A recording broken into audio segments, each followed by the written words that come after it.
Well, look, a bit of joy in this bleak season. Well, it's not over yet. Today, during this morning's live broadcast, Arbeloa said at the press conference that we should be careful because anything can happen. Well, let's wait until the last moment. But today, the spotlight and attention go to these guys, the Real Madrid youth team, who have won the Youth League for the second time in the history of the competition and the club. It was Alvaro Lopez, and we have to mention the coach's name because 4 or 6 years ago when they won in 2020, everyone said Raúl González Blanco led Real Madrid, and now it's Alvaro Lopez. What Raúl did back then was really impressive. Absolutely. Now let's go over some of the players or the starting 11 from that Real Madrid team that won the Youth League in 2020 and see where they are now.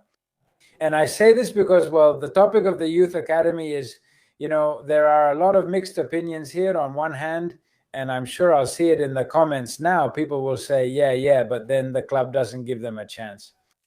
I believe that this generation, and not just the guys who are here today, but even the previous one, I think this generation is special.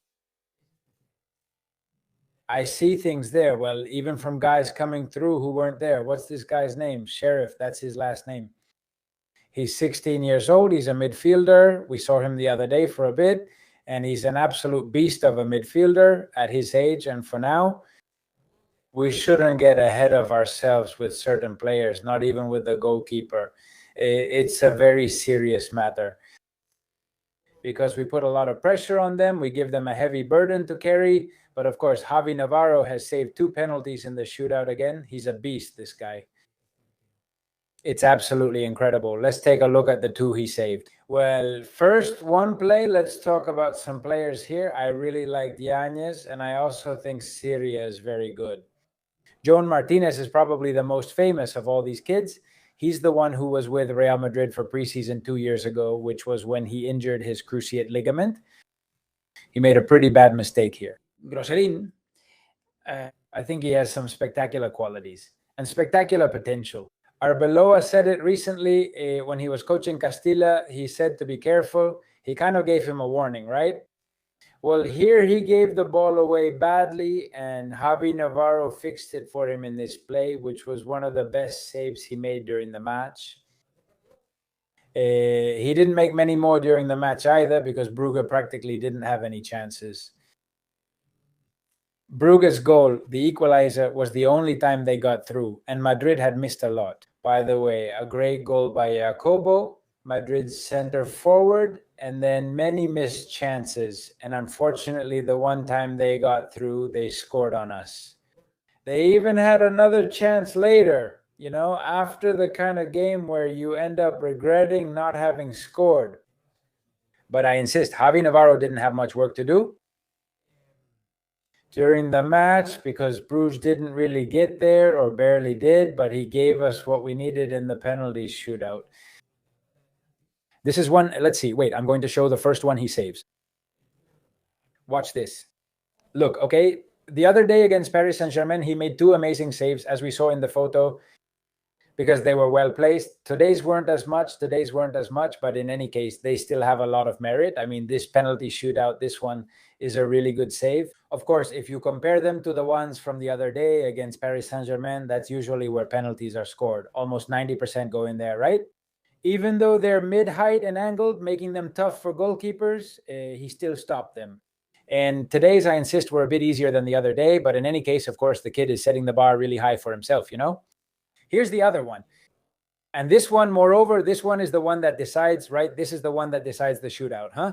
So I don't have to keep pausing because I don't know if there are rights issues with this. I imagine it does.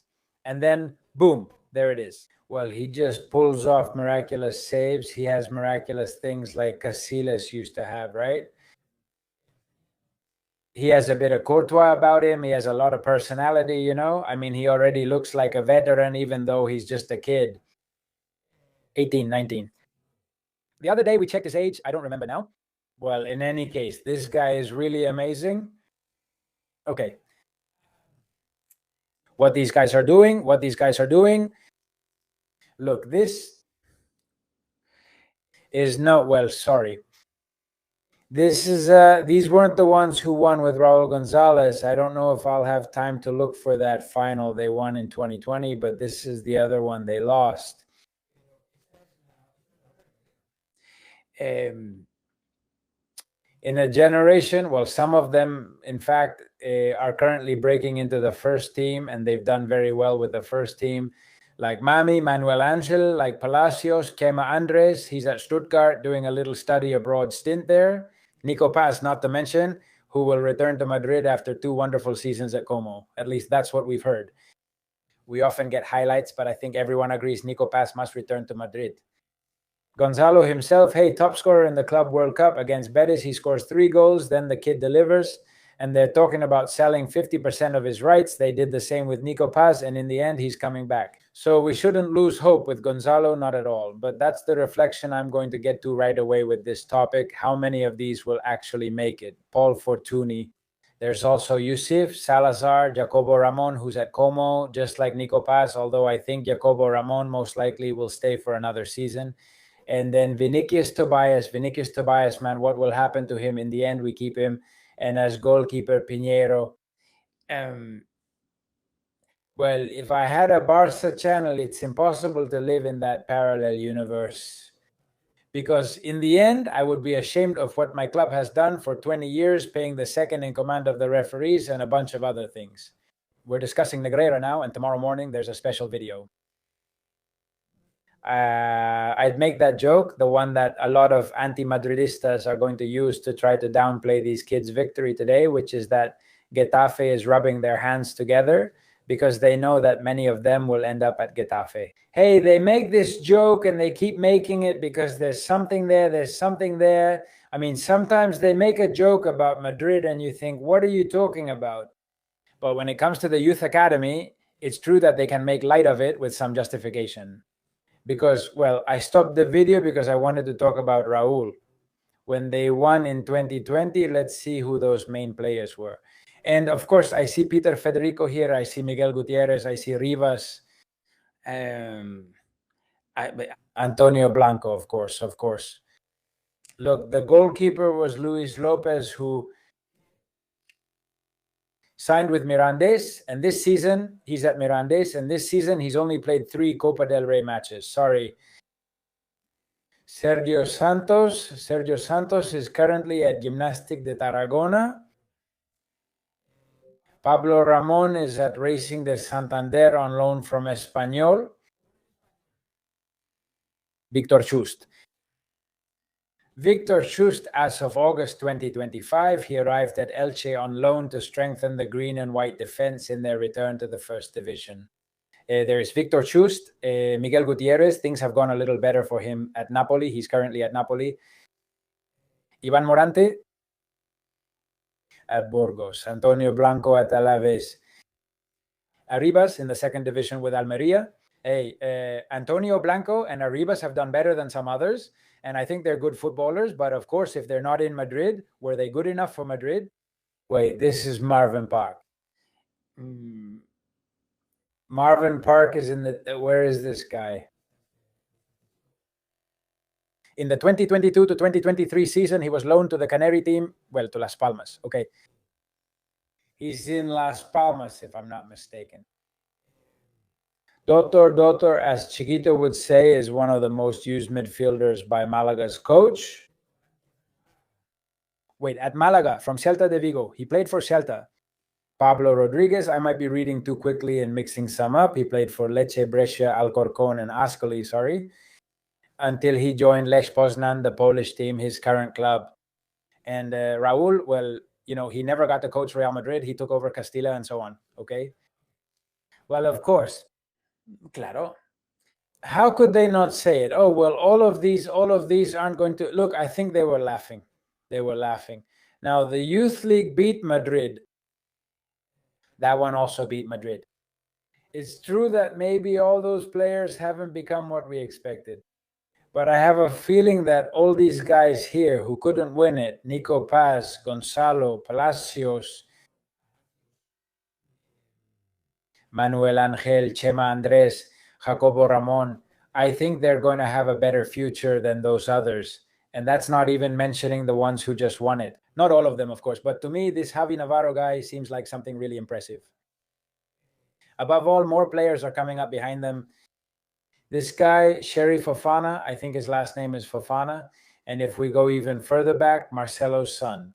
Now I'm going to talk about the kids, right? But that guy whose name I can't remember, David Sanchez, that little kid who makes plays like Messi did when he played for Newell's when he was little, about 10 years old, and hadn't arrived in Barcelona yet before he had growth hormone treatment.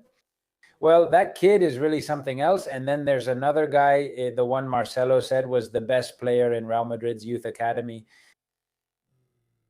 I forgot his name. That right winger who plays with his left foot, he's incredible.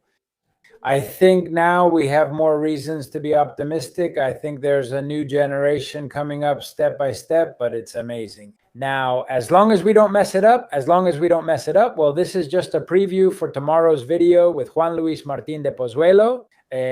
We talked to him to see how things are going with UEFA, the complaint to the federation. It's escalated to UEFA. We're going to take it to FIFA, and it's looking really good. I always tell you that. Well, with that teaser for tomorrow's news, two little things for today. Bartomeu excuses the payments to Negreira for 18 years by blaming Real Madrid. It's just, man, like Roussel did, by the way. All football clubs, not just in Spain, create referee reports. Madrid hired a former referee who is married to the head of women's refereeing as a referee assessor. And you say, let's see. But let's see. But what does one thing have to do with the other? What does it have to do with Real Madrid having a former referee, absolutely independent, hired a long time ago, just like a lot of clubs have, also to make referee reports or handle the relationship with referees, etc.?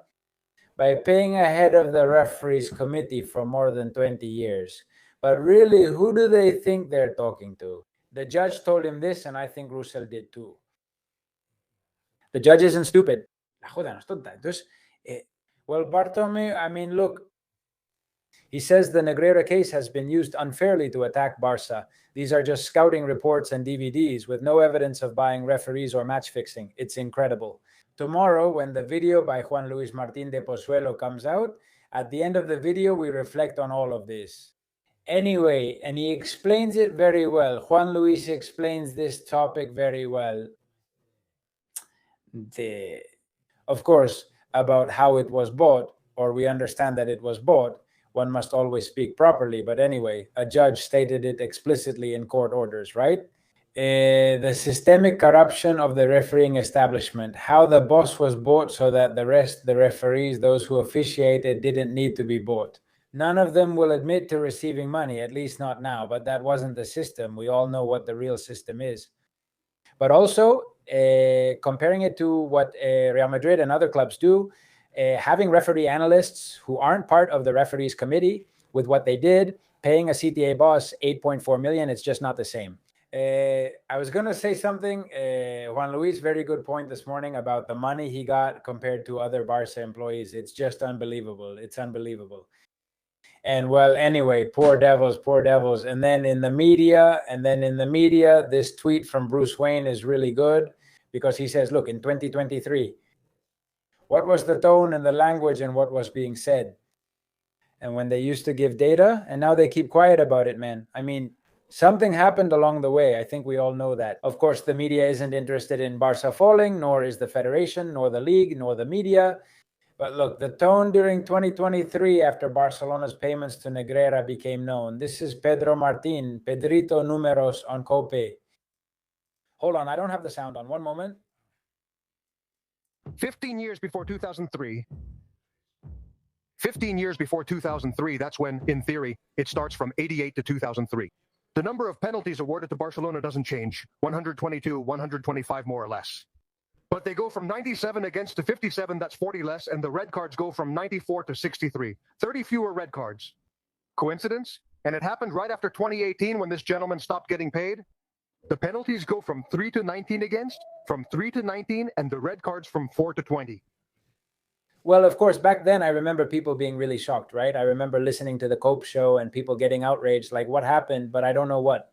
And then as the weeks went by and all that, with that attitude of, well, nothing's happening here, they're not discovering anything, they're not proving anything. No, sorry, everything that needed to be proven was already there those days with documented payments. And then the Civil Guard reports, which for some reason on this show and on other radio shows and mainstream media, they haven't really paid much attention to the Civil Guard reports. Well, you know what?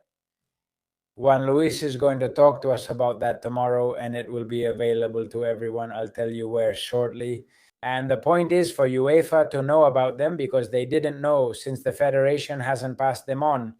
FIFA either, and the international media, because they've tried to cover this up, they've buried it, and no. A guy with guts has come along, and people like us are supporting and collaborating with him, and he said, wait a minute, UEFA and FIFA need to know about this through the ethics route, which is a separate avenue. As I always say, this looks great, so stay positive. See you next time. Hope all goes well. If you enjoyed the video, please like, subscribe, comment, and share. Have a good night. Bye.